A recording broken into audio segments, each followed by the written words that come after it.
We're about to begin. Okay, we should sit and wait for you. And we're about to begin. We're about to begin. People have been seated since past 8.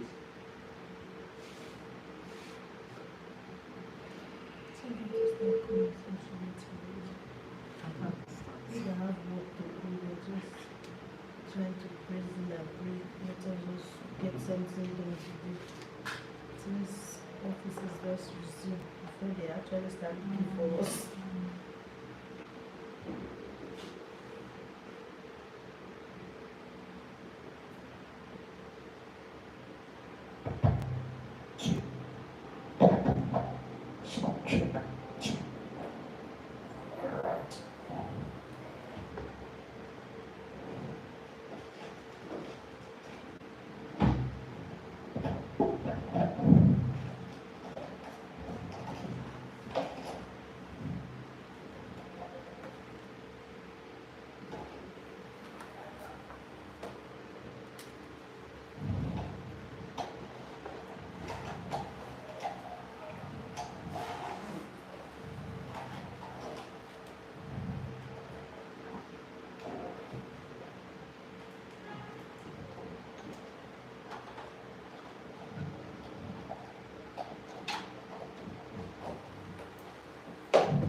Good morning. Good morning.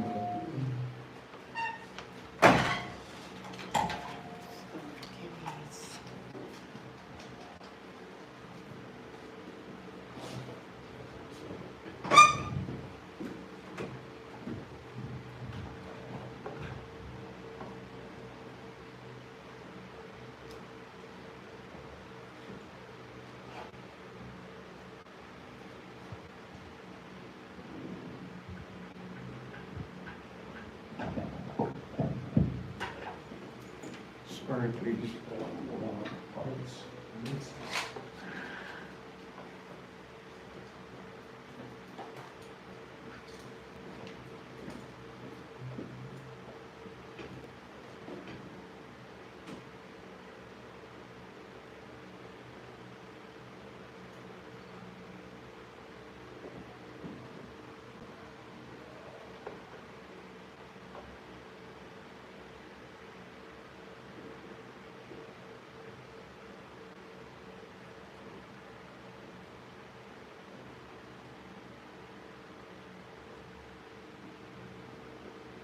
Very good morning to you. Apologies for starting late, but also by time so that I will call you. Today we're beginning with IELTS. I want us to begin by understanding the full meaning of IELTS. What is the full meaning of IELTS?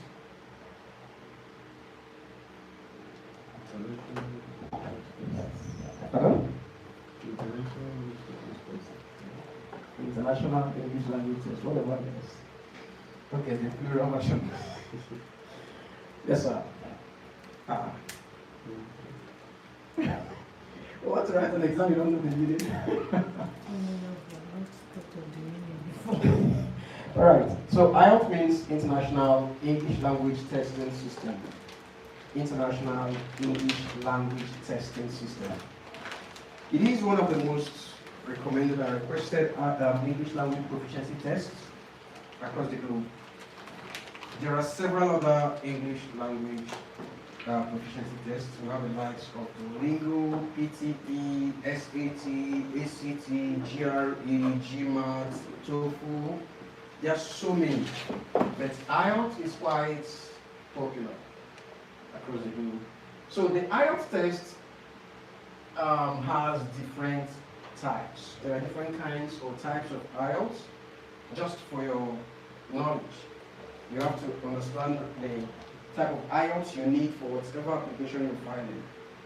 We have IELTS to reunite with your spouse who is resident in the UK, for instance. It is totally different from other types of IELTS. It is called the UKVI Life Skills A1. That particular type of IELTS has just two testing areas. You're speaking and you're listening. And that's all. So most times in 10 to 15 minutes you're done. No, is it 15 minutes? It's a very short period that the test is conducted. You just get to ask your questions and you respond, and then you also play an audio for you to listen and write out what you hear. That's all. Then for that type of IELTS, there is no such thing as grade. You know, on Friday we were talking about band scores, 4 points this, 5 points that. But for that particular type of IELTS, there are two things involved. It's either you pass or you fail. So it's a very simple IELTS test. Now we also have the academic IELTS test. It is strictly for applicants who intend to study abroad. Academic IELTS test. But there's a little twist about the academic IELTS test. If you are a nurse and you wish to work in any of the countries outside your native or home country, you don't write a general training IELTS test, you write academic. Please, do you understand this? So nurses can use academic to apply for jobs outside their country. And academic is also used specifically for studying abroad. Then if you wish to apply for jobs and you are not a health practitioner, you are specifically meant to write the general training IELTS test. The general training IELTS test. It is the IELTS test that is used to apply for job anywhere in the world. Alright, so let's understand that the IELTS test can be written in two different formats. You have to choose the one that is most convenient for you. We have the computer-based test, and we have the paper-based test. The computer-based test allows you to exercise your computer know-how, literacy expertise. So if you are not conversant with the system, please don't go for it. You'll be gambling with your 120K or 110,000, depending on what you're writing. So it's strictly done on the system. When you're taking your listening test, as you hear your answer, you type immediately, while the audio is still playing. When you're doing your reading test, when you find your answer, you type to write. When you're doing your writing test, your essay, your letter, or your report writing will be done on the system. And remember, everything is timed. So if you're not fast on the system, before you know jack, the system goes off, because it goes off once the time elapses. And then it helps you to submit without your permission. Alright, so there is also the paper-based test. The paper-based test is done using pen or pencil on paper. So that's the one you get to scribble whatever you can write. You're not going to be penalized for terrible handwriting, but make sure your writing is legible. Then the examiner be able to read and understand. Because you are not going to be there to explain to the examiner, this is. So they will read and understand. So make sure your writing is legible, so understanding is readable. Then, in the writing test, during your reading and listening test, you're free to make use of pencil. Right? So when you write, if you have any reason to erase, use your eraser and pen. But during your writing test, please, you're using black pen. Black. Yes, please. So you just have to be very careful with whatever you want to write. You must be intentional, be careful. During the reading. Writing. When you do your essay and letter or report writing, depending on the type of writing you want. So you're using black pen, please note that. Then for your reading and listening tests, you are using pencil. And I always advise people, get up to 3 pencils, sharpen them. And if you're buying pencil, buy the one that the lead is very strong. You know what we have right now in this country? Before you know Jack, yeah. And during IELTS test, there is no time. In IELTS test, time runs faster than normal. So if you're not careful, you hear you have 20 minutes more. You've not started soon. So get as much pencils as you can, sharpen them. 3 is enough. Then get your eraser. I saw one you have there. On the day of your exam, please remove the wrapper. Yeah. Exactly. Because the wrapper is a potential malpractice material. Do you understand? So you have to unwrap it. Go with it. It has to be clean. So whenever you want to erase, erase. When you write, or while you're writing and you get, drop that one, pick another. There's no time. Alright? So that's the way to go. Your paper-based test allows you to write, and you can read as fast as you can, depending on you. If you're a first writer, you'll meet up with time. If you are taking on the paper-based, please note that your result comes out 13 days after your exam. The 13 days begins to count on the day you write your listening, reading, and writing test. You may have your speaking test earlier, maybe a day or 2 days before LRW. But it doesn't begin to count from the day you have your speaking test. It begins to count from the day you completed your LRW. You understand this? You may also have your LRW on a day and your speaking test comes afterward. It doesn't begin to count on that day of your speaking test. That's the day of your LRW. Please do you understand this?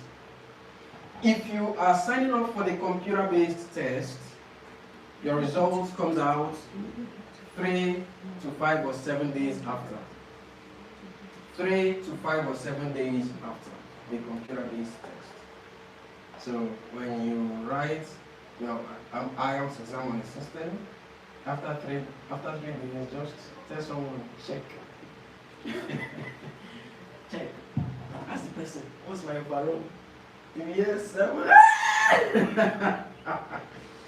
You can just hug the person and do whatever you have. Okay, so these are the different aspects of the IELTS test. Please always go for the one you are very comfortable doing. Do not pressurize yourself by making a wrong choice, right? The IELTS test has 4 different testing areas.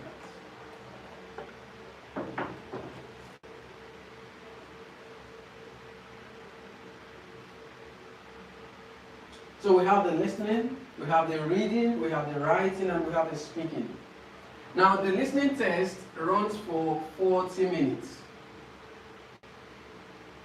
There are 40 questions that you have to answer. And each question carries 1 mark. Then there are 4 sections of the listening test. Then the reading test lasts for 60 minutes.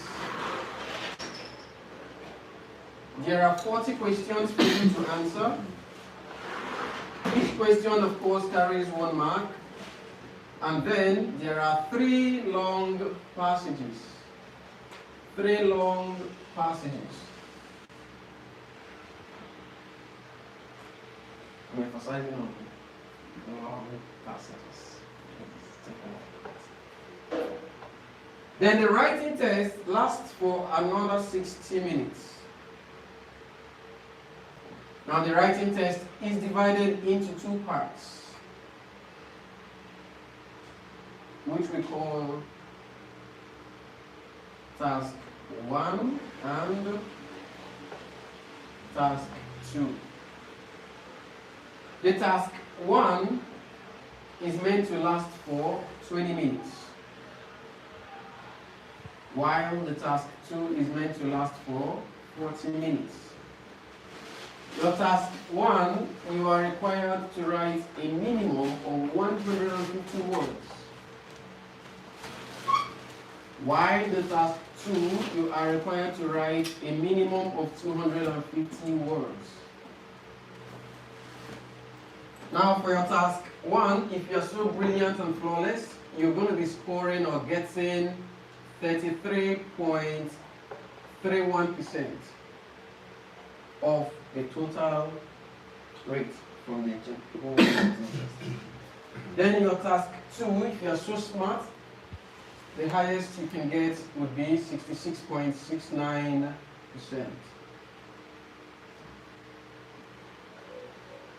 So this means pay more attention to your essay. Now let's go to the speaking test. The speaking test lasts for a period of 10 to 15 minutes.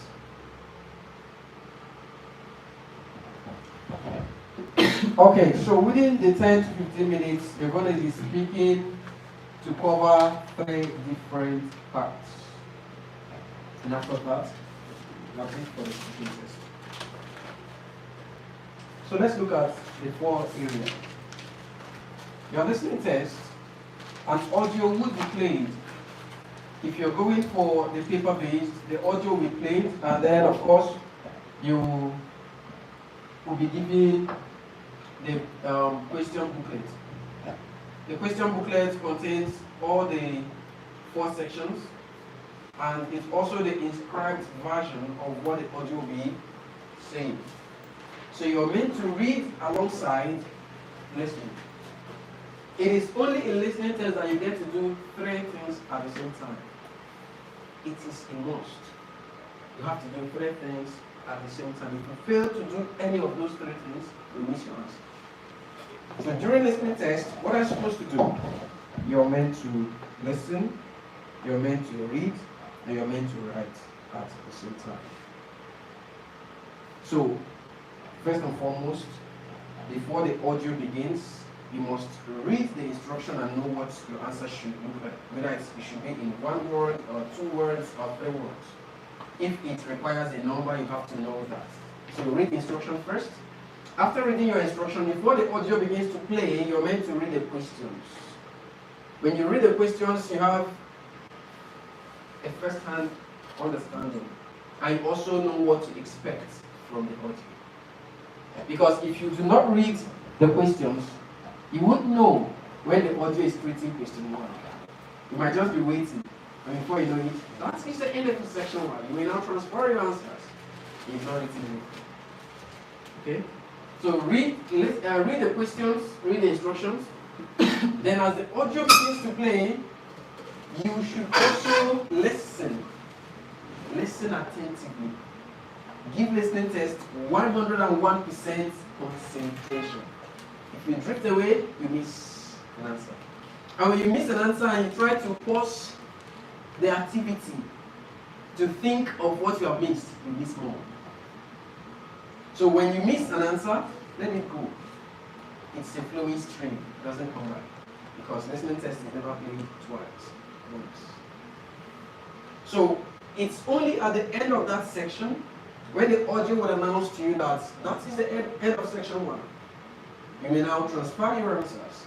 That's when you begin to think of something that may have been said at that point. So if you are lucky, you might guess right. Alright? So you listen attentively, 101% concentration, then read alongside the audio. The audio does not and will never use the exact words on your question paper to treat any question. If the question says, my father and mother will be traveling to the UK in 24 hours. My father and mother will be traveling to the UK in 24 hours for that. The audio will tell you that. My parents will be embarking on a trip to the United Kingdom on a 2-day vacation. What's the answer? 1-word answer. Vacation. So when you've read the question and you're waiting to hear my father and mother, you're not here. they will paraphrase. Father and mother is what? Parents. You understand that? So you have to listen attentively, you have to read the question, then once you hear your answer, right. That's what you must do. Do not say you want to wait to listen to the audio to the end. Maybe the first 4 questions. You want to, I don't want distraction, I want to listen. Yeah, listening. You close your eyes, you don't want distraction, you're listening. At the end of the 4 questions, it will now tell you, before you hear the rest of the questions, you have some time to read questions 6 to 10. When you open your eyes, you are forgetting before. So please, write. So as you hear your answer, write.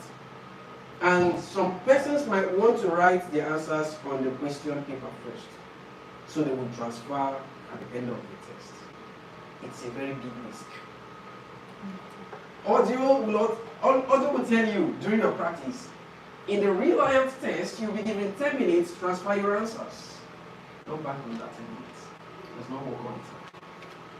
So when you write your answers on the question paper, and you are hoping to transfer it at the end of the whole listening test, if that time does not come, you will be able to transfer. When the coordinators announce to you, please stop writing. Okay, don't write. If you write, if they tear your script, if they refuse to collect your paper, that's up to you. So what do you do? Transfer directly onto the session. Remember you're using a pencil, right? So if there is any mistake, you can easily erase and correct. So always write directly. It's only when you are perplexed, when you are a little confused about what you heard, you can scribble on the question paper fine, so that you can easily move that one to the answer sheet. It's safer. So those are the things you're meant to do during your listening test. Please do not make the mistake of hoping to write later. Now let's go to the reading test. What happens during your reading test? You'll be given your question booklet, which would contain 3 different sections. A lot of people debate that reading has 3 different sections. The first section, you are meant to spend 17 minutes. The second section, you're meant to spend 20 minutes. The last section should have 23 minutes. Overall, you're having 60 minutes, right? Now, it is fact, or it is confirmed that section 3, that's section C, is usually the most difficult amongst the others. Now, some persons say, where do we begin? We'll start with the most difficult part and come back to the easy ones. Chief, what will you do? I'll start with the easy one. The easy one. Why no? Because I'm sure of the answer. Oh, you are sure? You are the one that set the question. Because it's easy. Okay, okay. But where would you begin with? The difficult one. Why now? By the time you are done with that, we can always come back to do that. And then do it fast. And get your answer fast. You start with the easy one. Why?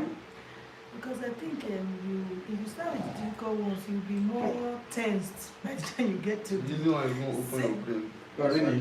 Easy one, open your brain. I always start with the middle self. Oh, really?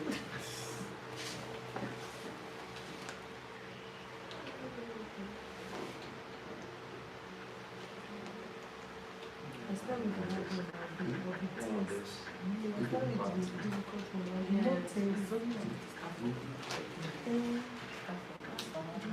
If I start with anything difficult, I will be tense. I won't be able to even reach the easy one self.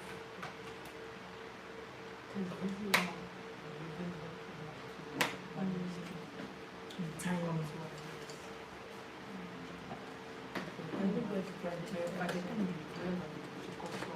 Take more time.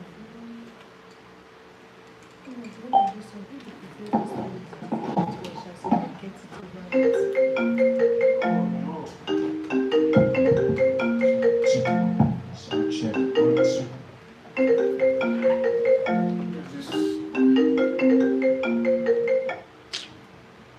Okay, sorry, some persons will want to hear what you think.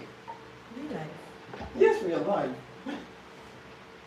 So please, why would you go for the easy ones first?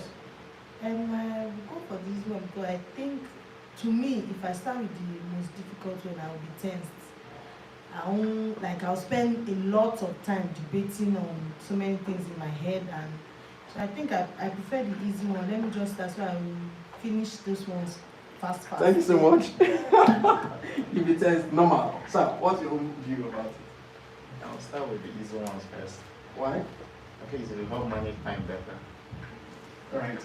Ma'am, what would be your own take? I'll start with this one. Why? Just for time management. Madam, same thing for you? The easy one first? Okay. Yes, to begin with the difficult part. Like you said, I'm sure of my answer. I don't know how sure you give of your answer, but the only reason it is more advisable to begin with the easy one is because each question carries a 4 mark. Right? There are 40 questions. So each question carries a 4 mark. So it is only wise. It is wise for you to scoop in as much as you can from the easy sections. Right? And like they said, time management also matters in IELTS. IELTS test, the best way to go about IELTS test is applying the practice of the relay race. We know relay race. Once you get on your mark, get set, go. Everyone begins on his or her fastest pace. That's the only way to finish your reading. If not, I tell you, 60 minutes is like 6 minutes. I can ask anybody that have taken IELTS test. That's the way it runs. So, then secondly, another reason you should begin with the easy part is because education will tell you that learning should begin from known to unknown. From easy to where? Complex. When you start with the difficult part, you know how mathematics works. When you try to solve a question and you're not getting it right, you start having hot, you start having very tense system. You want to, you drop it. But when you solve the first one, you get it,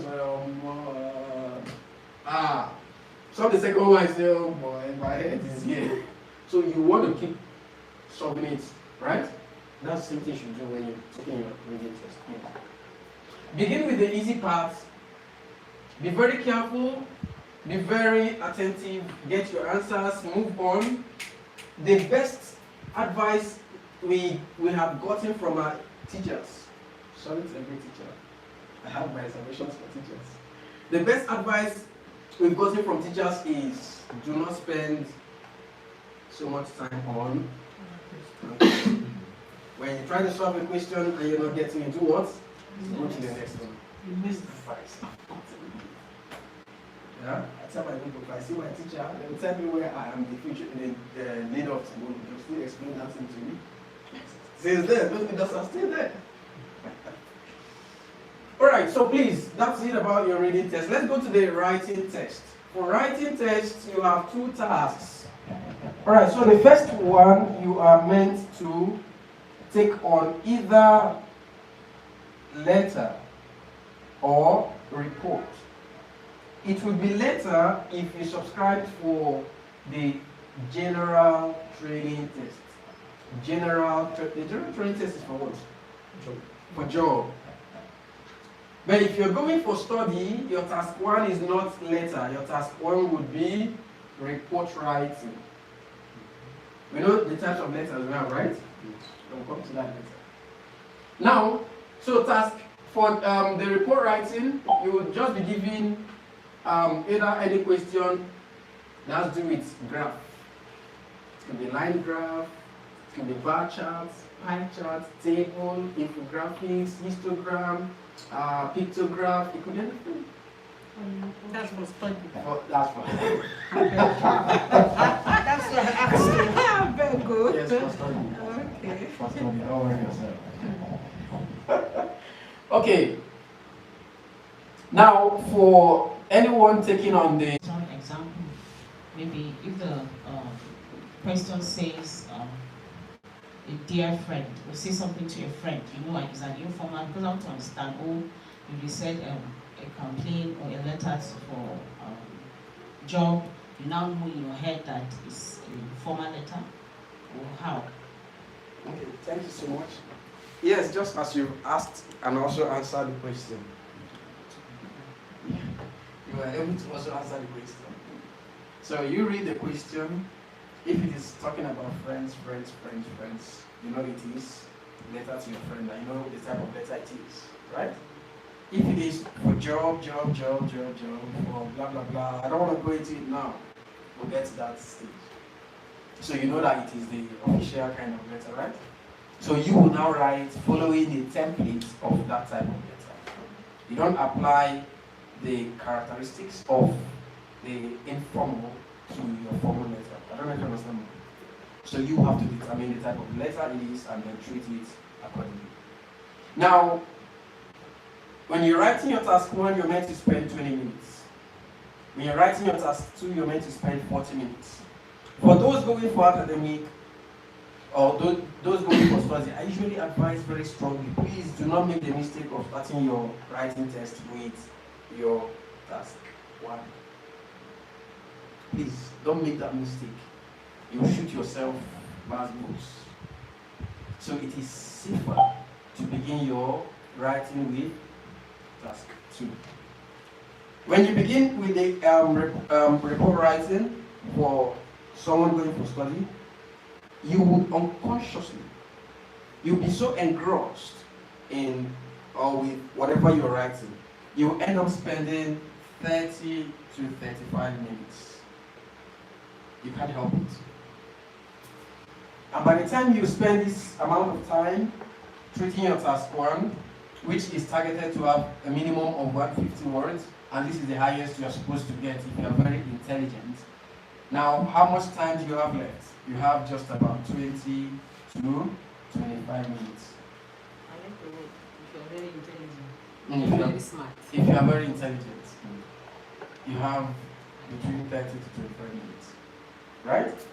And remember, this guy that you're leaving 30 to 25 minutes for has the chunk of remark that you're writing to it. Right? So please, always begin your writing with the essay part. It pays you more. So for job, Then for those writing the general training test, you can choose to begin with your letter. It doesn't really matter. so we're still writing the 2. You must write Either letter job and essay. or- If you're going for job, you must write letter and essay. You have 2 tasks, right? If you're going for study, you have report writing and essay. It's not optional. You're not asked to write whether this or that. You must write it. And the whole time given to you is 60 minutes. Now let's look at this. 150 words minimum. What does that mean? Man, I'm going to be asking you a lot of questions. What does a minimum of 120 words mean? 150 words, what does it mean?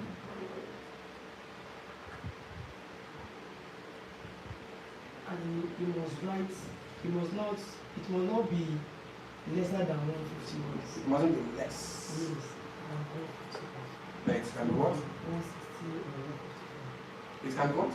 150 words, 5 words for 160. Anything above 150. If you write 149 words, you lose mark. Do you understand this? Now for the essay writing, 250, same explanation. Good. Now you can see the grades allotted to each. Now let's go to the speaking test.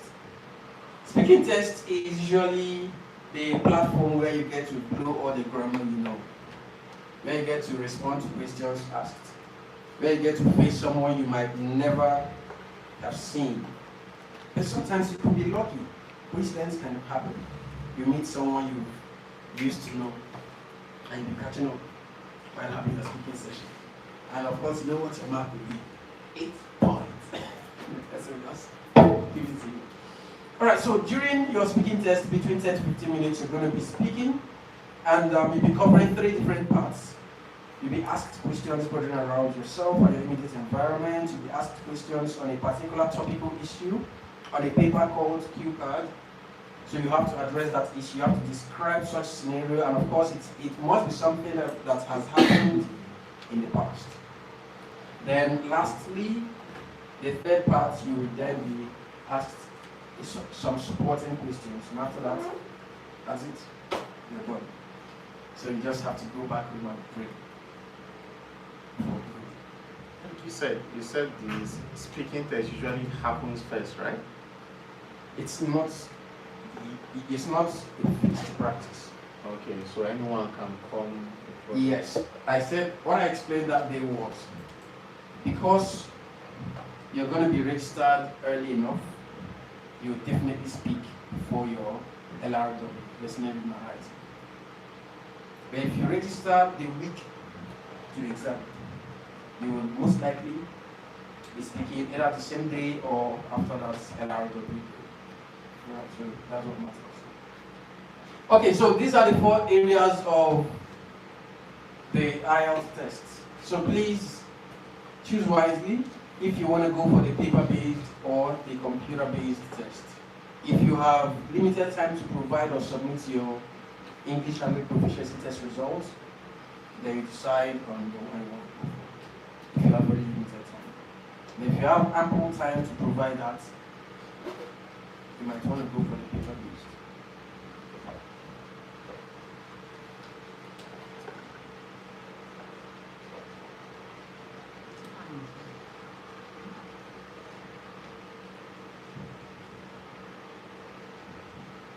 Okay. Now, of the 4 testing areas, writing test is foundational. It's a very rudimental part of the IELTS test that helps you to prepare for all others. Now, I also explained that when you enroll or register for the exam, you will have this, and this in one day. Listening, you have them in one day. Especially if it is paper-based. You have these 3 in one day only. And then this is the way it comes. It comes in this order. The first thing you'll be having that day will be your listening test. When you're coming with your head cool, everyone is calm.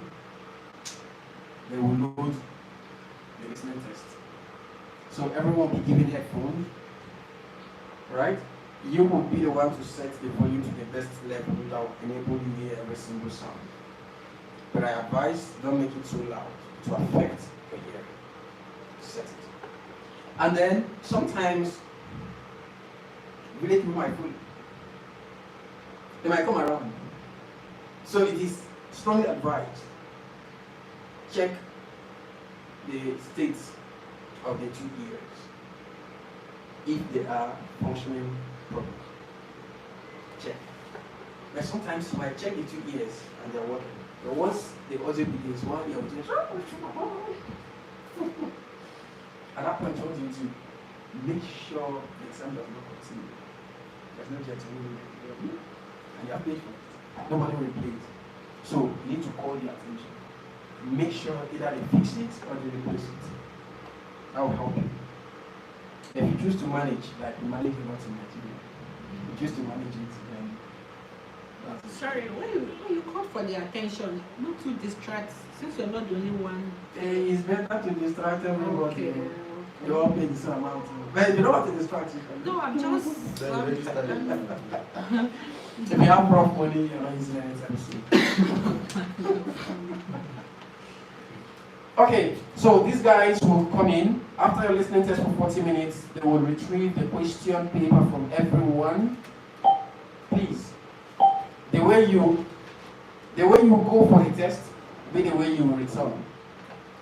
You are never allowed to go with any of the question paper. So after the listening test, they'll move around to retrieve the question from everyone, and after that, you'll be given your reading question booklet. And you'll be told to begin. Now, you'll be given an answer paper. This answer paper has two pages or two sides. Sometimes it could come this way. This will be numbered 1 to 20, 21 to 40. Then you have all ruled. Then, so I think it's also color coded, green and orange. The first part will be green, the other part will be orange. Now you see listening test, written. Then the other part you see reading, written. Do you understand this? Please, do not answer the reading question on the listening part. Do you understand this? It is written, but you might still see one Nigerian who is so something family issue. The person will now see that is for reading and you will be answering listening test on it. Automatically, everything is wrong. Right? So after your listening test, they will come around and retrieve the question from you and still leave the answer sheet with you. Then give you the reading question. Why would they leave this answer sheet with you? Do you know why? Because the back has what? Space for reading. Right. So after the reading test, which will last for 60 minutes, the team will move around again and retrieve both the reading question and the answer paper. You're done with that at that point. Then the writing test question and answer papers will be distributed to everyone. For the writing test section, you'll be given the two questions, the two parts, the two tasks will be on the same question booklet. So it is left to you to choose which you would like to begin with. Sorry, excuse me. Yes, please. You said we use pencil, right? For listening and reading. Listening and pencils. Okay. Writing is pen. Black pen. Okay. Now the LRW is done alongside over 100, 200, 300 test takers in one hall. You might be assigned to a hall that is so massive. You see about 500 test takers in that hall. It is only I want to that. So a lot of people. So you would have to focus on why you're there. Like the listening test. When you go for the listening test session, you will realize that Nigeria can be quiet. Everybody will just focus.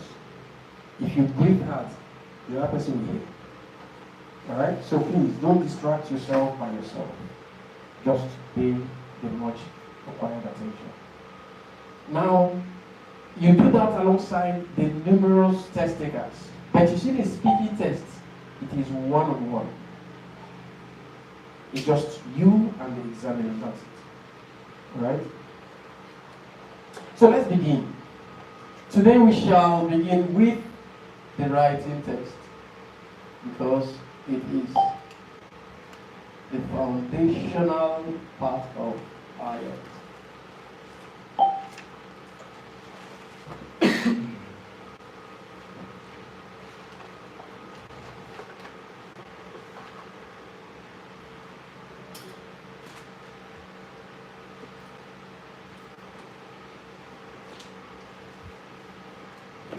Alright, my test begins. I want to test us. Please don't look into your notes. Don't look into your notes. Madam.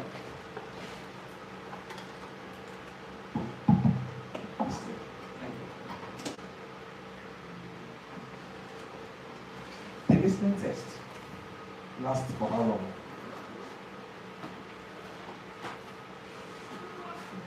15 minutes.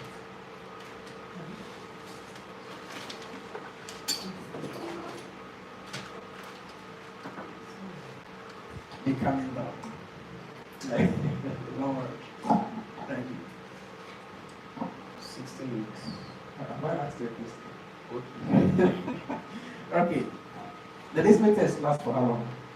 60 minutes. 60 minutes. So, the listening test lasts for how long, please? 40 minutes. Final answer? I can't remember. I'm test sorry. Can't start The explaining listening all test lasts for the how long? Final answer. I wanted to say it's complete. 40 minutes. 40 minutes. Final answer? Listening test lasts for how long? 40. It's 40 minutes. I don't know the IELTS test. Alright, final. Listening test lasts for how long? 40-45 minutes. That's half time for soccer game. Explain. That's 40 questions. 40. The listening test lasts for 40 minutes, right? How many questions do we answer in listening test? Well, how many questions? 40 questions. Now let's go to a writing test, which we're about to begin. Just ask me like that. Please, don't leave it to your list. The writing test is divided into how many parts? 2. The first one is called what?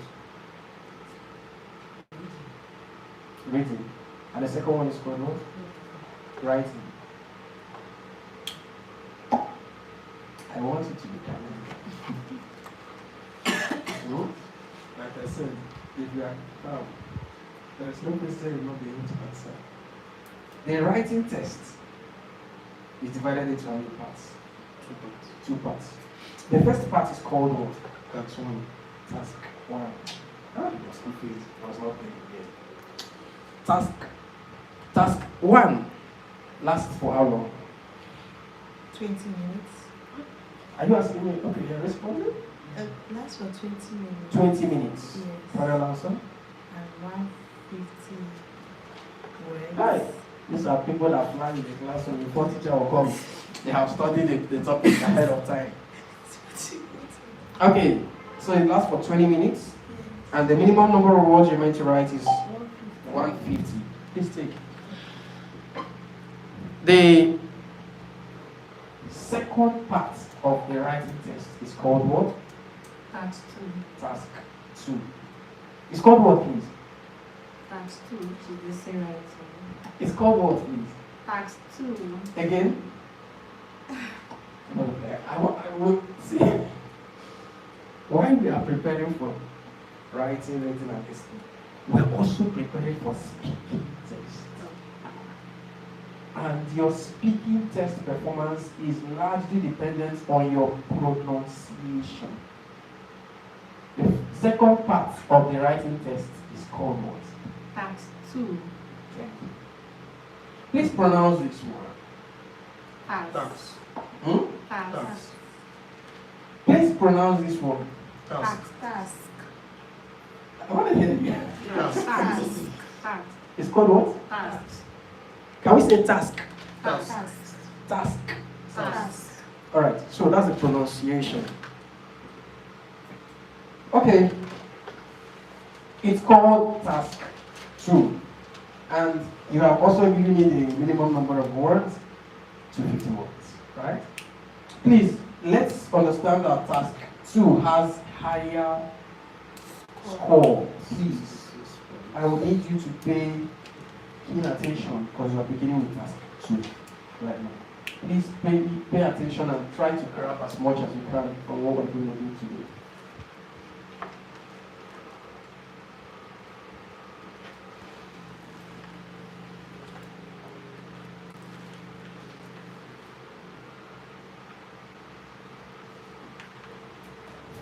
Okay, so let's begin. Task 2, which is called the essay writing. Remember, you're meant to write up to 250 words in a book, don't write less. The IELTS writing test, task 2, you are meant to show advanced expressions. Advanced expressions. So let's understand what these advanced expressions are.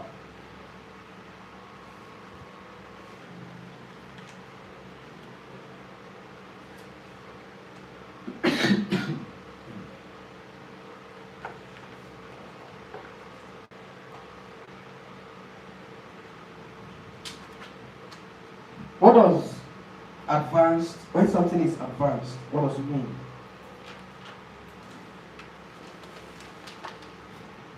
The thing is advanced English.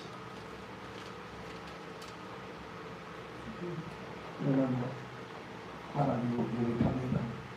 And I give you the mic. Take a deep breath first. Don't rush the answer. What does advance mean? Just advance. When something has advanced, what does it mean? Thank you. To an extent, that's progress. But your answer of that word is in the verb interpretation. Verb.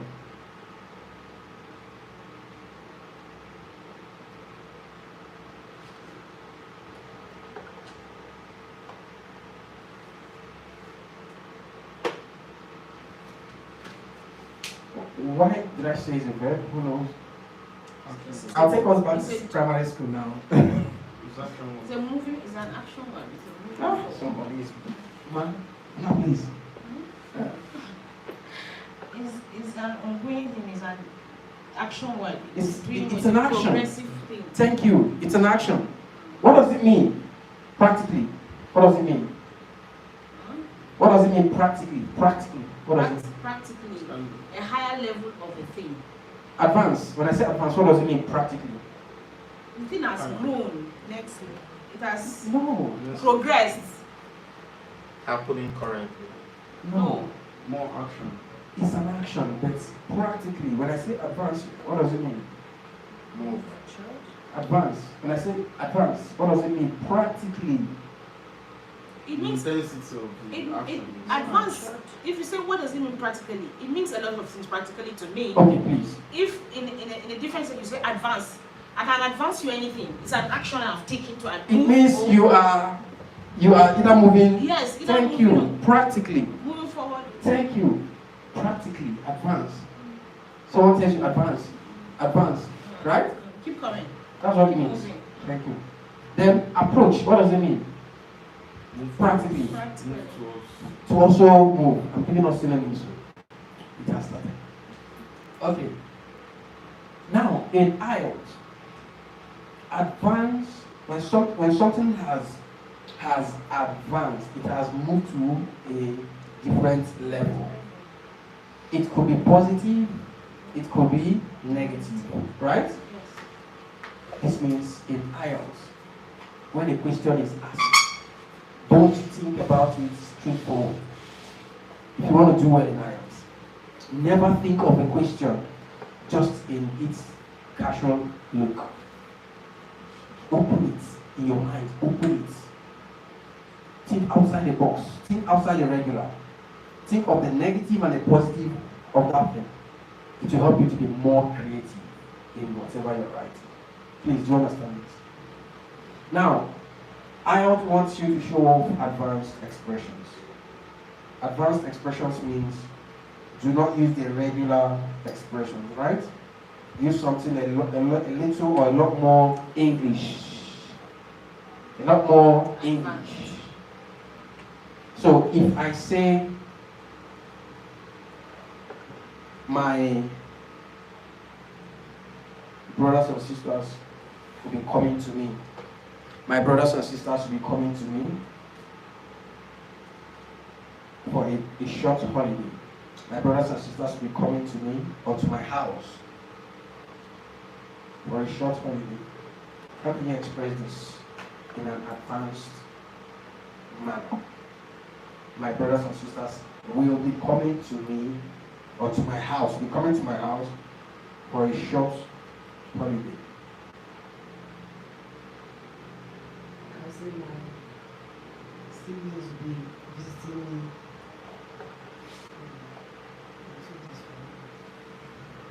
You can't complicate it. Let's try. My siblings will be visiting me.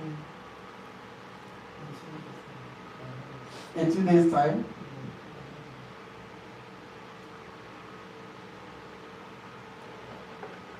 in 2 days' time, important information for what I said. Yeah. You are the one that described 2 days as short. Please, thank you so much. With that, you've gotten 55% from that paraphrase. Hmm? You can ask question. Yes. My brothers and sisters will be coming to my house for a short holiday. My siblings will be spending their vacation at my residence. Please say that again. My siblings will be spending their vacation at my residence. Their short vacation at my residence. Okay? It's Nigeria, not sure we have a problem. Everybody is very smart. You just corrected it. Okay, thank you. Nice attempt. I'll give you 80%. Please, can you give us an advanced expression for that? My brothers and sisters will be coming to my house for a short holiday. My siblings will be visiting my house during the holidays.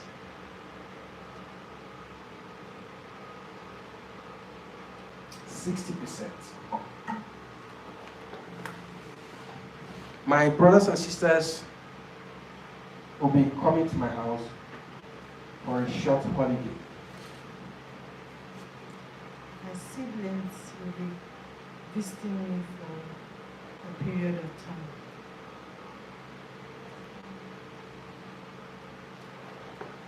They might stay for 1 week or 5 days. Thank you. Thank you. I'm giving you 55% because you gave me your own information. All right, please give us an advanced expression of my brothers and sisters will be coming to my house for a short holiday. My siblings will be visiting me this holiday for a short period. So my siblings my siblings will spend their holiday with me for a short period.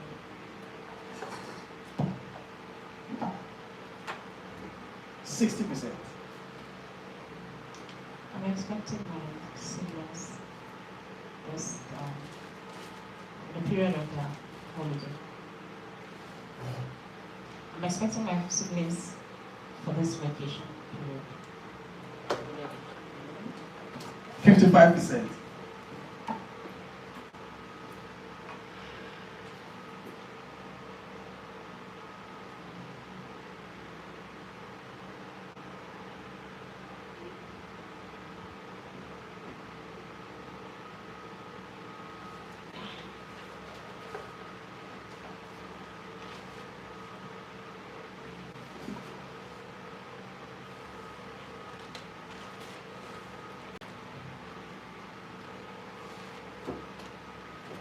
Now, here is the task.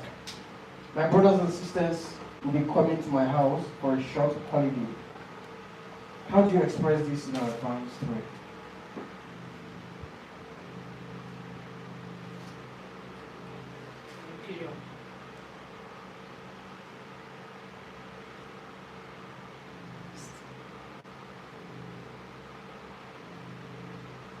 Okay, this can still stay. Or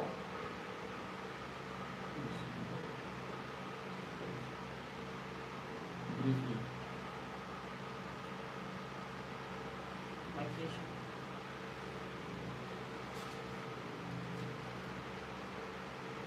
please can we express this? My siblings will be visiting my residence for for a brief holiday. Vacation. vacation. You understand this? My siblings will be visiting my residence for a brief vacation or on a brief vacation. IELTS wants you to change certain words and bring in their synonyms. IELTS wants you to do that compulsorily. They want you to do that. So please, IELTS expects you to show off advanced expressions as much as possible because they feel that this is the test that helps them to identify who you are intellectually. This is a test that helps them to determine how exposed you are. This is the Agbero from the Brilliant. Do you know how many people that have their money in this country? They have all the requirements, but pass IELTS is a problem. This test has kept a lot of nurses and doctors back here in this country. Here in the family. So, this test is not an English test. That is the misconception people have about it. It's not an English test. It's an intellectual exam written in English language. I hope you're aware there is the French version of IELTS. There is the French version. But this exam tests your intellect. So they want to see your spontaneity, they want to see your creativity, they want to see your problem-solving skill. Your problem-solving skill on the spot, because you never expected the question that you were supposed to solve, right? You just go to the exam hall. Whatever question that comes your way is what you're solving. It's not like the university program where you're giving course outline. You go and study so hard on all of those because you are sure our questions will come from it, right? Some lecturers will still pick out of it. Huh? Some lecturers will still go out of it. Some lecturers will still go out of the box and give you something that will require your own thinking. Such questions don't expect any particular theory or ideology, right? They want to see how you're able to solve that question. That is exactly what IELTS is all about. Those are few is an English exam. Let me ask you. In English, you must have done things about nouns, verbs, pronouns, parts of speech, metaphor, and origination. IELTS does not ask any of those questions. It's none of their business. They will just throw a problem at you. You have to identify that problem, you have to solve that problem, and you have to make recommendation about that thing. That is IELTS. So what you need to do is open your mind. Open your mind. There is no tension anywhere, unless you want to, according to them, you want to tension yourself by yourself. Right? There is no tension anywhere. When a question comes, read that question. Don't look at that question as a question, as in the way it appears. Look inward. There is something that question is looking for from you. Right? Think outside the box and solve that problem. It will be a challenge. So to begin, IELTS says give us advanced expressions. And for you to show off advanced expressions, you have 3 things you want to look at. First, we have what we call linking words. We have what we call sequencers. And then lastly, we have what we call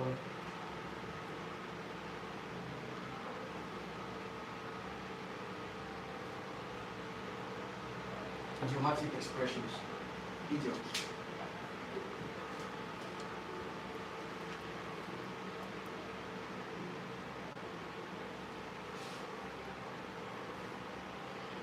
All right, so let's begin.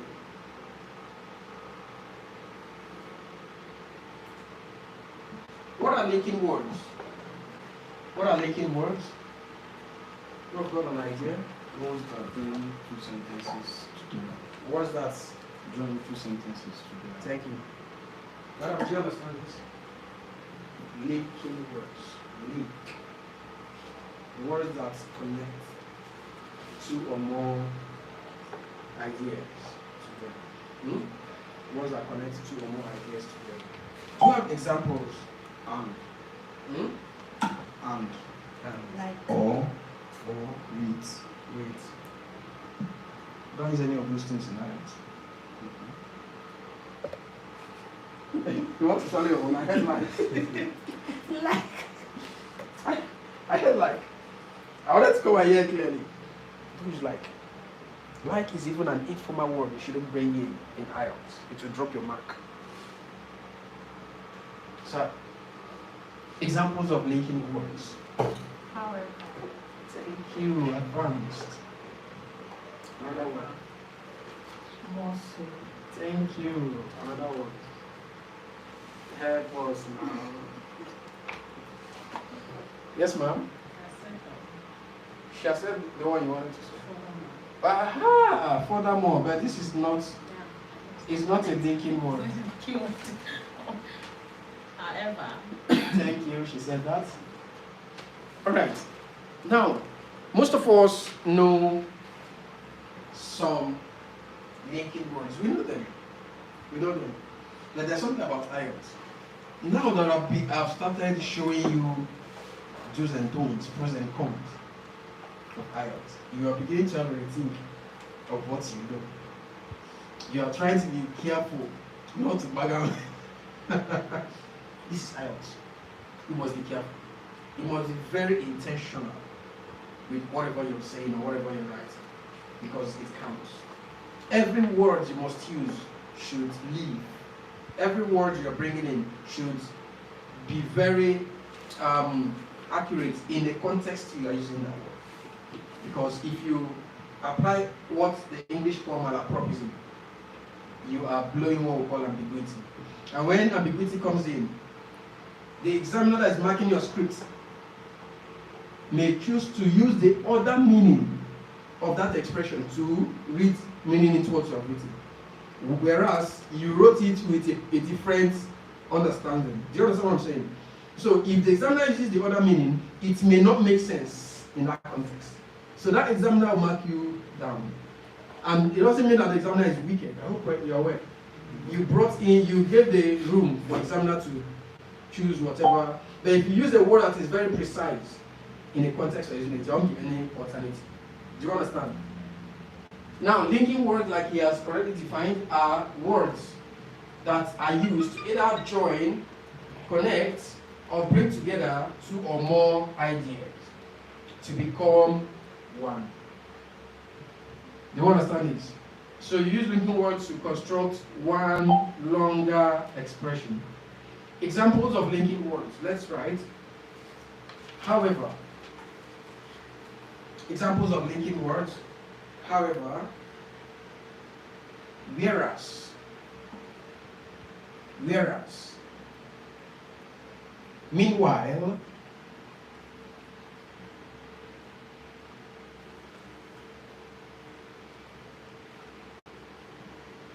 While.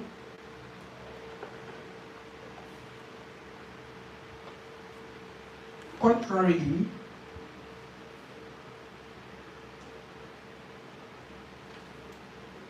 On the other hand,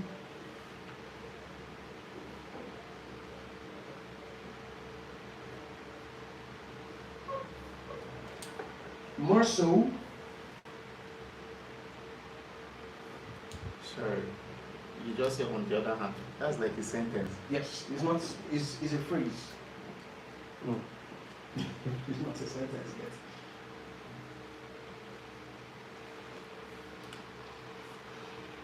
Okay.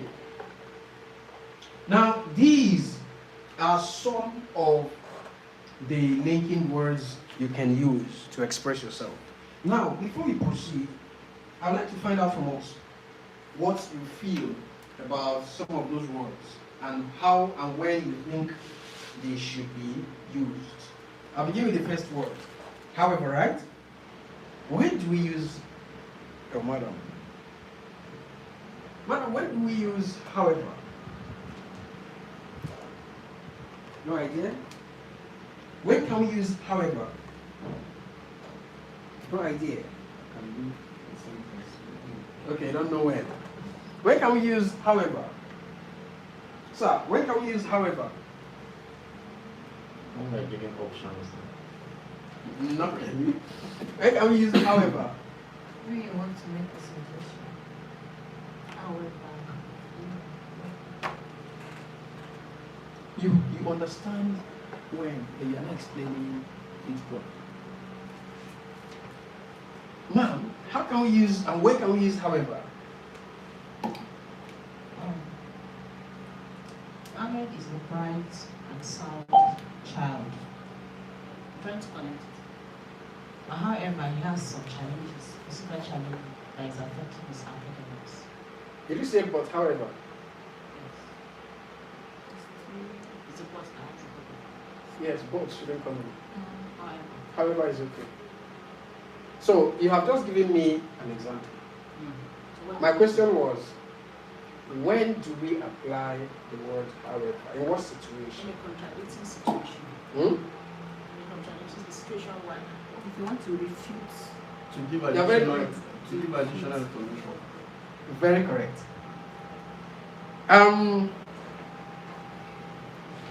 When you want to contradict something you have established, do we understand this? In as much as I have to say, give advanced expression, not just blow grammar anyhow. Ensure you are using the words appropriately in the right context.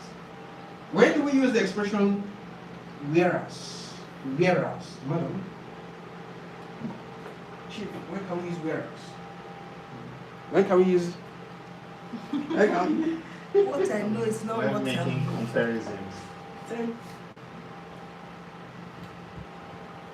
Not really comparison, no. Not really comparison. Now, when can we use whereas?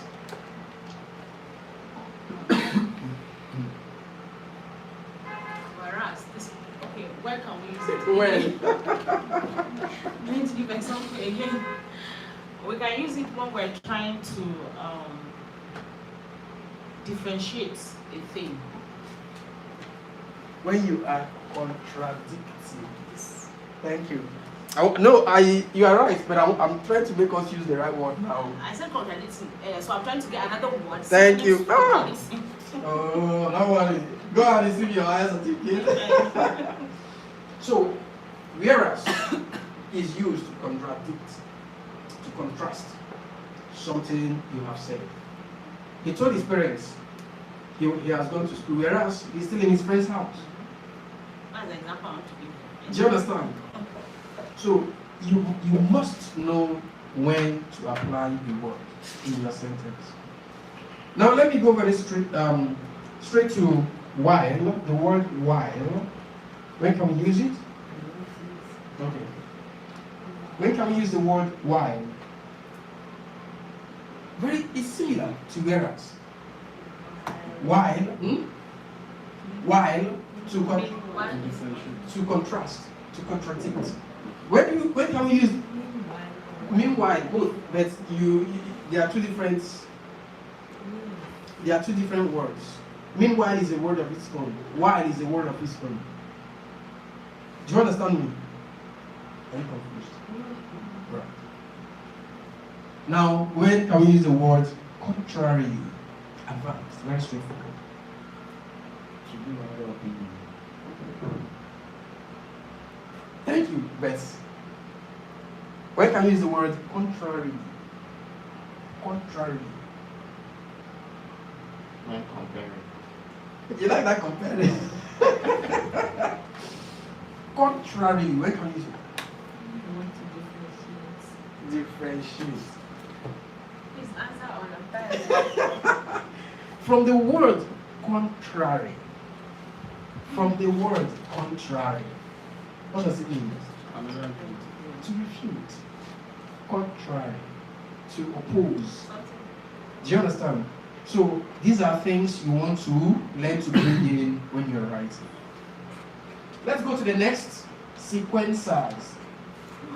Who can explain what sequencer or what sequencers are? You can try. There was to list or to list or To list. That's to give. examples in sequence. Words that generally follow each other.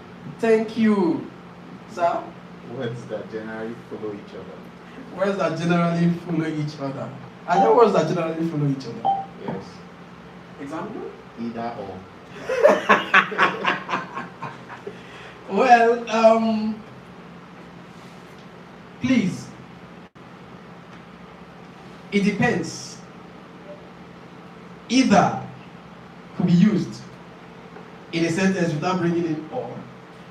However, more than. Okay, more. But more can still be used without that. Yes. So it depends on the context. Please, we must always understand it depends on the context.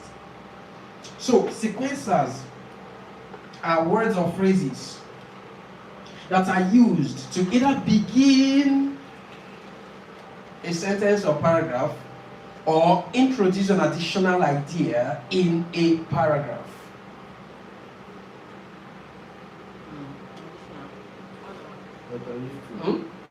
Sequencers are words or phrases that are used to either begin a sentence or a paragraph or introduce an additional idea in a sentence or a paragraph. Please, do we understand it? Do you understand it? Sequencers are words or phrases that can be used to either begin a sentence or a paragraph, or they are words or phrases that can be used to introduce an additional idea in a paragraph. Very straightforward. Now, what does this mean?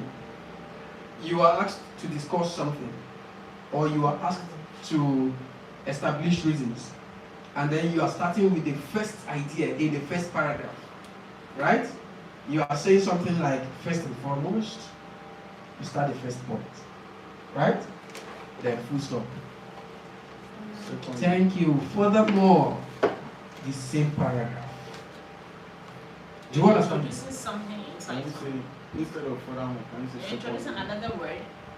Pardon? You're introducing a new word. A new idea Into a sentence. in same paragraph. In the same paragraph. So yes, your question. You said instead of using furthermore, can we use secondly? It is common. IELTS says avoid overly or commonly used words and expressions. Avoid them. Overly and commonly used words and expressions, avoid them. Ordinarily, I would have said firstly, right? But I said first and foremost sounds a lot more English. I would have said secondly, it's common. Furthermore, additionally, please, I'm giving you examples of sequences right now. First and foremost, furthermore, additionally,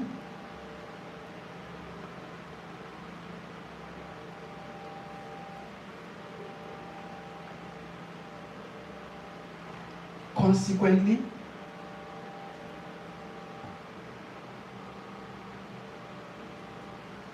subsequently,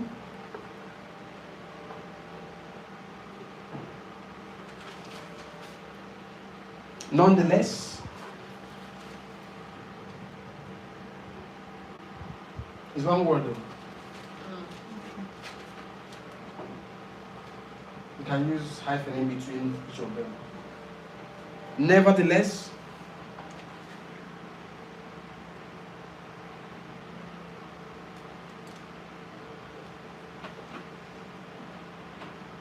notwithstanding,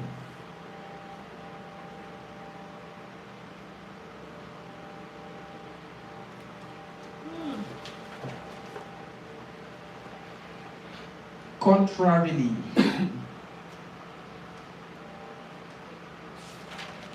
so you can see because the common use strength. Contrarily,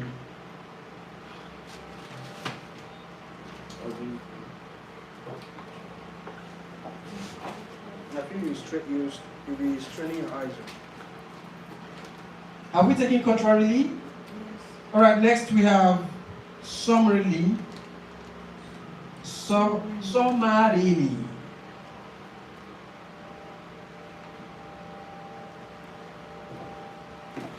Taken. Conclusively.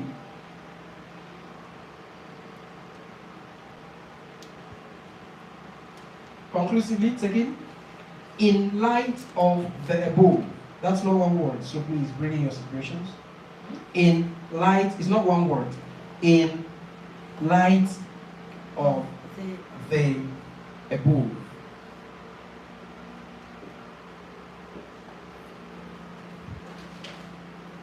Okay. So please, these are some of the sequencers you can use. Let's also understand situations or scenarios when you can use some of them. When can you use the word or expression first and foremost? To begin. Furthermore, additionally, more. So after furthermore, you can have additional In the same paragraph. When can we use the word consequently? Imagine, consequently. Consequently. Consequently. In what situation? In what situation can we use consequently? Bridges. In what situation can we use consequently? When given reason for an action. Thank you. The resultant effect, right, of something. Do you understand? When you are describing a situation and then you want to talk about what that thing led to, you don't say as a result, that's common. I would say she was something like that. So you say what? Consequently. Do you understand this? In what situation do we use the word subsequently? Subsequently. I don't understand though. This IELTS class, what's happening now? Are you beginning to doubt your English? Yes. For the next. Thank you. For the next. Thank you. This year, they said the slogan is what? No grief for you. Blow it in. Don't worry yourself, but ensure that it sounds English in the context you're saying it. So, subsequently means in furtherance, right? The next. So you are talking about things that came afterwards. In what situation can we use contrarily? Madam, contrarily. Propose.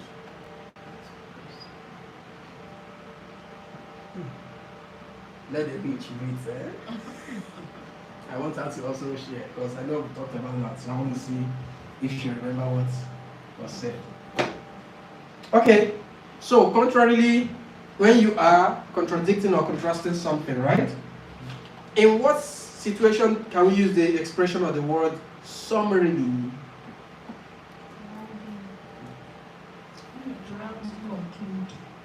When you are trying to conclude, when you are trying to round up. Conclusion. Thank you.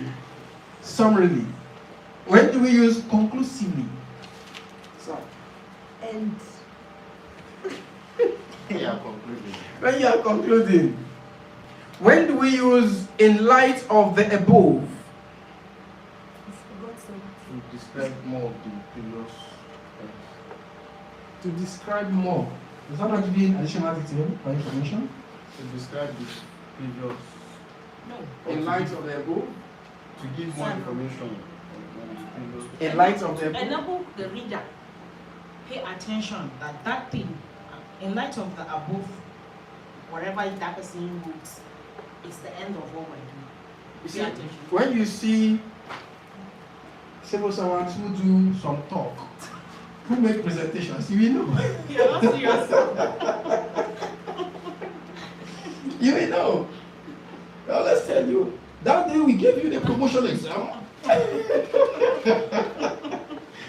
Okay, very correct. So if you're using in light of the above, you are telling whoever is reading whatever you've written that having said all the above. Previously. Do you understand? So you now want to go straight to your recommendation or whatever. Yes, please. All right. So those are some of the sequencers you are meant to bring in during your writing test. Let's look at the last one under the advanced expressions. we have idiomatic expressions. Now, what are idiomatic expressions? Idiomatic expressions. Any idea? Idiomatic expressions. Idiomatic expressions? Any idea? They are like sentence that can give another meaning. Sentence. Word. Sentence. Or words. Words. Words or phrases Words or phrases. that mean something other than what they actually represent. Thank you. Any addition? And what that you can't interfere, or what that you can interfere with. I really don't get that. Yes, like you said, gives another meaning. You said there are words you can't interfere with. There are words you can't give the same meaning to another. All right, thank you. Idioms, idiomatic expressions. They are words, phrases, or ideologies or expressions that don't mean what they seem. Right? They have deeper meanings compared to what they appear to be or mean. Now, in your writing test, even in your speaking test, whatever was written here, apply them in your speaking, please. The only difference between the written aspect and the speaking test is the English believe that contractions during your spoken English proves your high level of exposure and understanding of English. Do you know what contractions are? Do you know what contractions are? Contractions? That's the opposite. Contractions. Compressive. Contractions. When you're writing something, in essay writing, avoid contractions. Gabadaya, like Contradict, right? Like contradictory words. no, contractions. Small words. Look at it. In formal write-up, whatever thing you're writing or doing that is formal.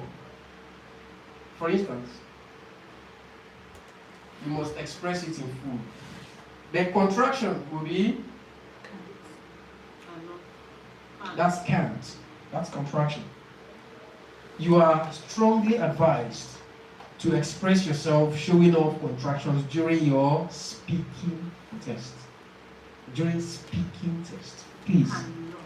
But in the written, in your essay, in your formal letters, in your semi-formal, don't bring in contractions for anything to drop your score, to drop your mark. Please don't forget this one. In formal letter or semi-formal letter or essay, So cannot. is what you have to What you write have if to you want to write. express cannot. That's when writing. Yes. When speaking, you can use the can't. Can't is better off during your speaking test. Please. But if I still use cannot, It's still okay, use- but it means you are not exposed in English. I want us to understand that. They believe that someone who have in-depth knowledge and good command of English cannot say, I cannot go there. I can't go there. It's better, it's sweet, it's shorter. Please understand this. So, when you are expressing yourself, idioms will help you to indicate or show off that you have good, in-depth understanding of English, great command of English language, because you don't mean to express yourself to a layman. That's why you're using idiom. So IELTS sees you as someone who is well exposed. Examples of idioms. She kicked the bucket. She kicked the bucket. But now, a layman will look at it. Why will she kick the bucket now? Right?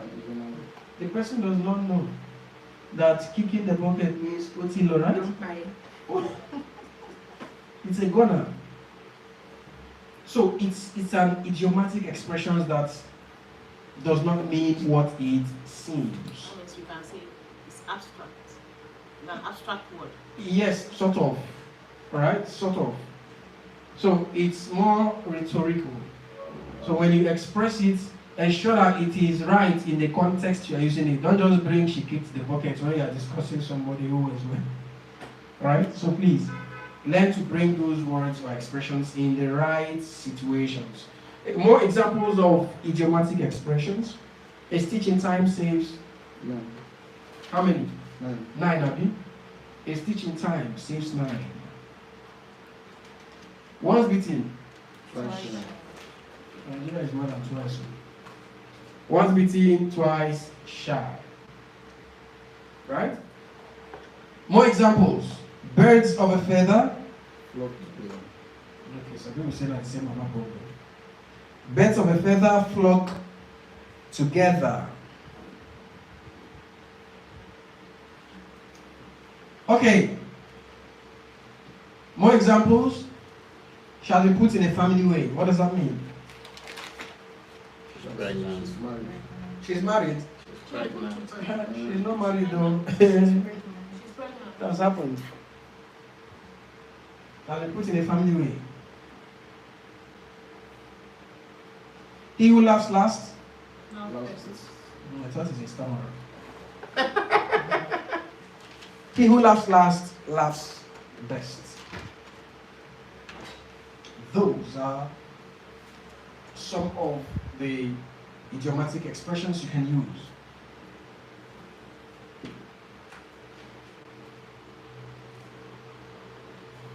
Okay, you can bring in so many others.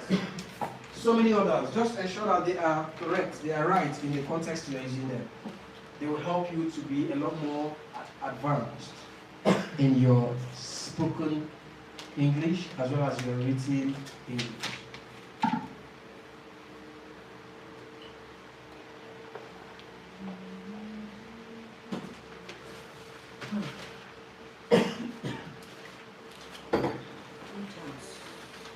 Okay, so let's go to the next level.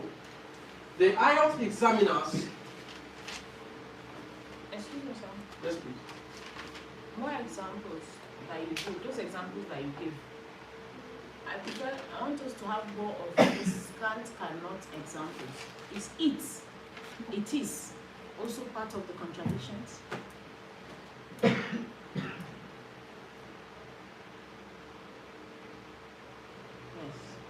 So it's. Yes. All this kind of work. That's. What's the difference between the two? Are they part of the contradictions of the idiomatic expression? One is an example of contraction. Another is not. So who can identify the difference? It is. It's. The second one is describing it. Okay, let's describe by saying the one with apostrophe and the one without apostrophe. So who can describe? The one with apostrophe and the one. And the one up is a contraction of it is, right? What about the one without apostrophe? Yes, it's the contraction of it's the one with apostrophe. Or is another contraction of the one with But apostrophe? me, I feel this doesn't. That one is not Count. the correct one to me. It's not. The correct one to me. It's not a correct word. To me. So what do you think? It's not nice. What do you think? Please teach us. What do you think? I don't think anything. Now, it's a correct word. They are all correct. This is a contraction of this. But that's what I said. Yes. Now I'm trying to explain generally. This is the contraction of this. This is a third person singular pronoun. Okay. Third person singular pronoun. I'm taking it to primary school. How does it work? That's why I'm confused. The lion killed its cub. The snake swallowed its baby. The dog, the dog wagged, is that what you call it? Tail, yeah. Its tail. It's third person singular pronoun. Should I take you through the pronouns? Yes. Please do. Take us. Some things you think you can still remember are far gone. I tell you. So when I see people that say they don't want to go for IELTS class, and I'm like, alright, that's fine. It's fine. Okay, when you take those people through the rudiments of English, they can't remember. So how do you want to show off when you're writing the IELTS? There is what we call in French conjugation. Conjugation is a borrowed word into English, meaning conjugation. Is the breaking down of verbs into their applications alongside pronouns. Let's take for instance, sorry, we just have to deviate slightly, or digress slightly. Now, here,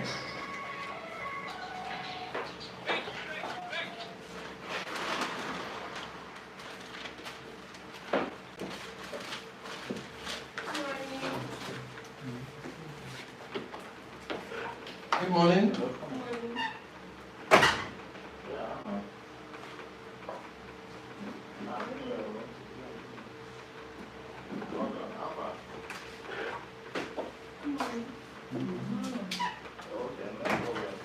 Okay, so right here we have. Can I sit? Anywhere. Right here we have the pronouns. Now, this is the first person singular pronoun. I. Can you remember this? Use it to make sentence. How can you use this word I? Is this a word? Sorry. Is this a word? When counting. Ma'am, is that a word? Letter I. Yes. It's a word. Letter I.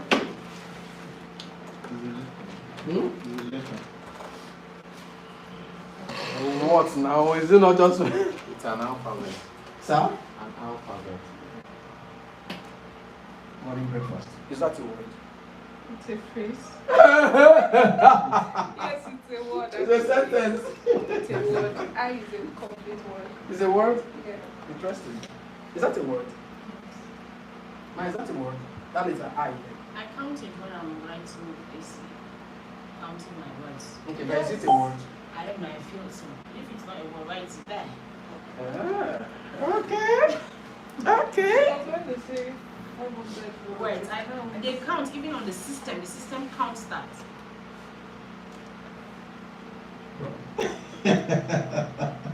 All right. Now let me explain something to us. This is a letter and also a word. It is a letter. It is also a word. And because it is a word, it's not just a word. It's a senior word. It's a what? A senior word. Why do we call it a senior word? There is nowhere in any English expression that you're expressing I that you write it this way. This should be wrong. Don't forget this if you've been doing it before. Wherever you are expressing it to refer to yourself, I. The beginning of a sentence. Anywhere, whether at the beginning, in the middle, at the end, wherever it appears, as long as it's standing alone as a word, please give it the respect it needs. It has to be in capital letter. In capital letter. Don't do this. Examiner will back you wrong. Not just exam, anywhere. Please, do you understand? Even when you're writing in a small letter out, you just... Anywhere, whether at the beginning of a sentence, in the middle of a sentence, at the end of a sentence, as long as you are referring to I, it must be in capital, please. Now, this is a word. How can you apply this word to conjugate the verb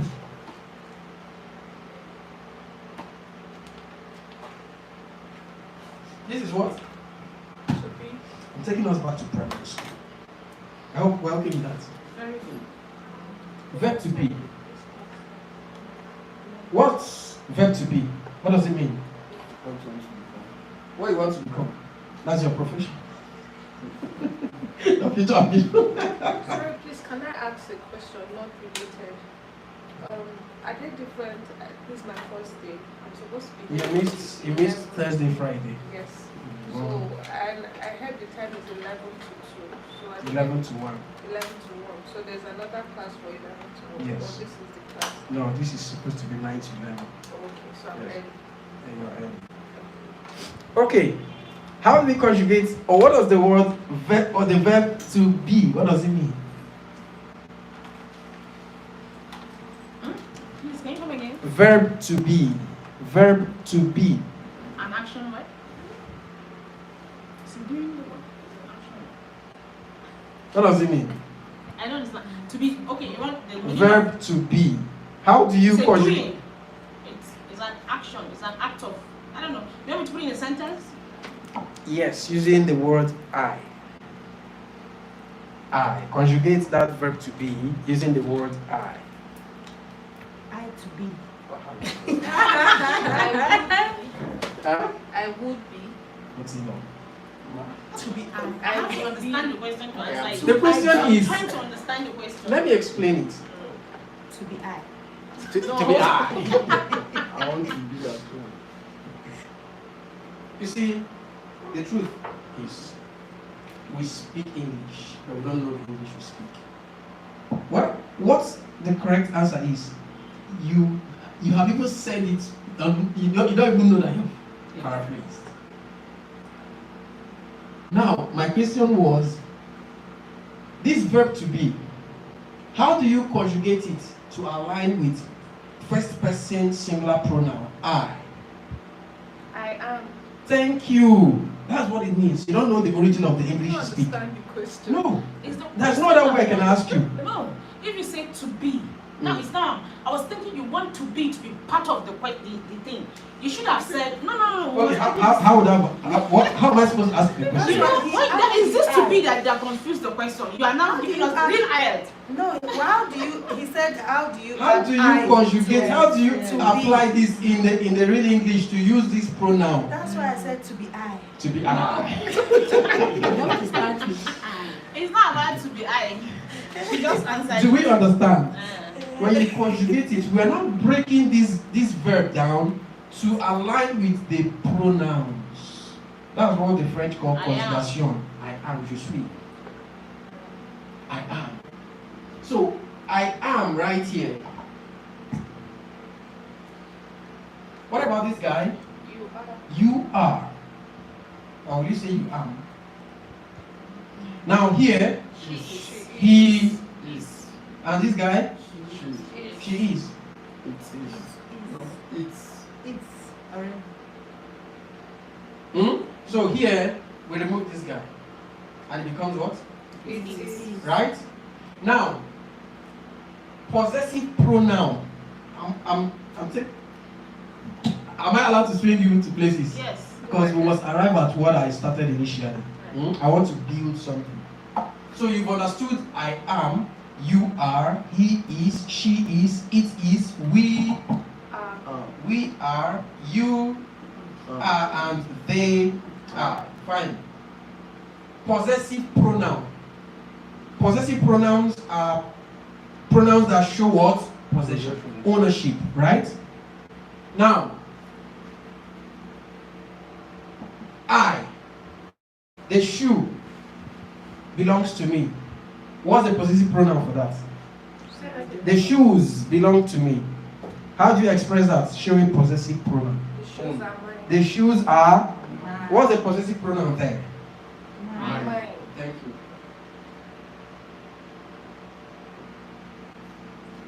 I'm going somewhere now. This is what? You. Right? So, it belongs to you. It is what? Yours.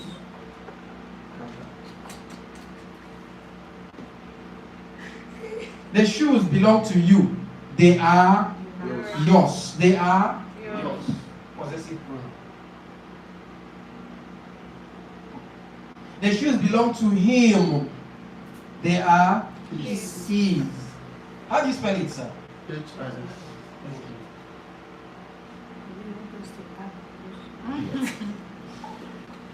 The shoes belong to her. They are Hers. they are Hers. hers. For English, get my down. See, you know, on a normal day, it's correct, this HIS, and then, but a layman can actually use that HES. That HES is contraction. Yes, I know. His. I'm just trying to understand the contraction of English. Now this is why you are being quiet. You want to show that you are not a layman. Right? Amen. But this one is not even more used. Huh? That's contraction for he Yeah, is. it's not, That's it's not used. This one Now, is more used. Is, has. That's you, your knowledge Depends of on the sentence now. Okay, right here. It's told. Let's come to what brought us to this point. The shoes are for the dog. Or the shoes belong to the dog. Or the shoes are for the doll. You know doll now? Inanimate objects, right? The shoes are for the doll. They are The dogs. its. They are Do you understand? Yeah. Okay, it's Yeah. Please, do you understand this? yes. You want to go back to your foundation. So that's the way it should be. So this is for contraction, it is. And this is for third person singular pronoun. That's what I was trying to So explain. third person singular pronoun, example of third person is like a dog. Yes, You are referring to. it is a beautiful teddy. Mm. It is blah blah blah. It is third person. It's inanimate. You don't use it It's to a pencil. describe It's the a person. beautiful car. It's a beautiful car. Do you understand? Then we are. First person plural. First person plural pronoun. First person plural pronoun. It means we. It could be two persons alone. Do you understand? We. Then second person plural pronoun.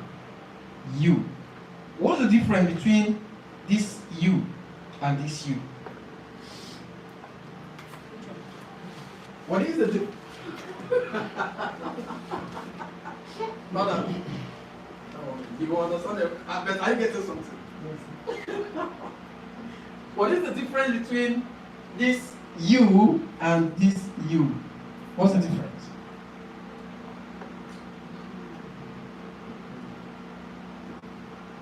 There's no difference. Only the wise. Your face is asking me where is the difference? What's the difference between the two you? What's the difference? What's the difference?